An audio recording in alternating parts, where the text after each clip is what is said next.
guys, welcome back to my kitchen. I'm all alone today, so I'm going to try and do my best to film this for you, but I have a really great recipe for you. The hardest thing about going vegan is giving up cheese, and that is so true.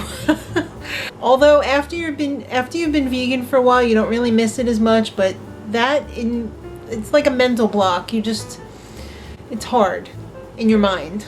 Okay, so let's get started. This one is super simple. It's so easy, it's ridiculous. I've got 1 cup of cashews, raw, of course, because this is not going to work with the roasted kind. You need definitely raw.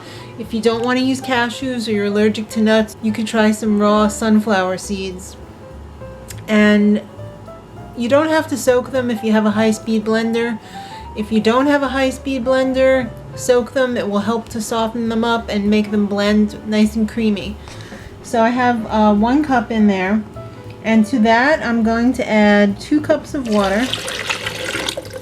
And I'm going to put in a 1/4 cup of tapioca flour. And about another half of a 1/4 of a cup of tapioca flour. So 6 tablespoons all together. And then I've got my nutritional yeast over here. I'm going to put 1/4 cup of that in. And then I've got my Himalayan sea salt. I got these cool measuring spoons that a subscriber sent me from a rescue, which are really awesome. I've got 1/2 teaspoon of the Himalayan sea salt. Vloggers do it one-handed. I'm not going to be able to open up the garlic, but I'm telling you, I'm going to put in also 1/2 teaspoon of the garlic powder. And here's where it gets a little tricky. I've got a jar of sweet red peppers. So what I'm going to do is pop that open, put in 1 whole roasted sweet red pepper or the equivalent, and probably about 2 tablespoons of the juice. Alright guys, I got it all in there, and I know what you're thinking. Don't freak out if you don't have a whole red pepper. Do your best. If you use a little bit more or a little bit less, it's not going to be a big deal. This recipe is very, very forgiving. So I've got my blend tech turned on, and I'm just going to blend it till it's completely smooth.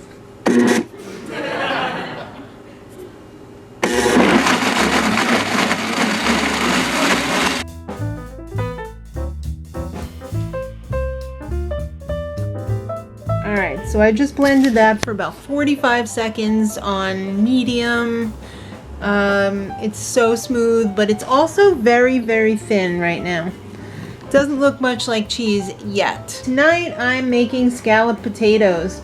So in my 9x13 here, I use my mandolin to slice up about 12 smallish Yukon Gold potatoes.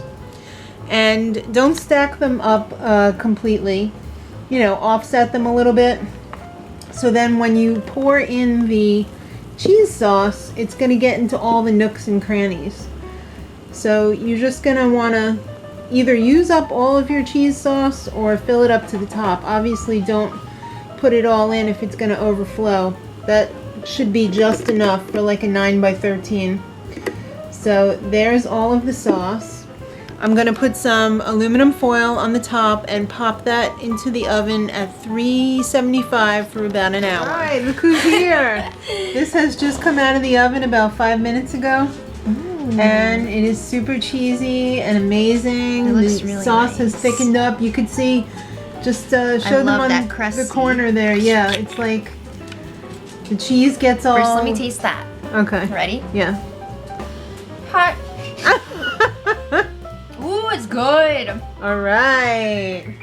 Alright, now with the So that is some beautiful scalloped potatoes. You could use this for a lot of things, like mac and cheese as well. It's really good. Yeah. So guys, I hope you give it a try. Give this video a thumbs up if you like the recipe. And if you tried it, send a picture to my Insta. I'd love to see. Tag us on Twitter. Yeah, okay. So, what do you got to say? Thanks guys so much for watching, and until next time, much love.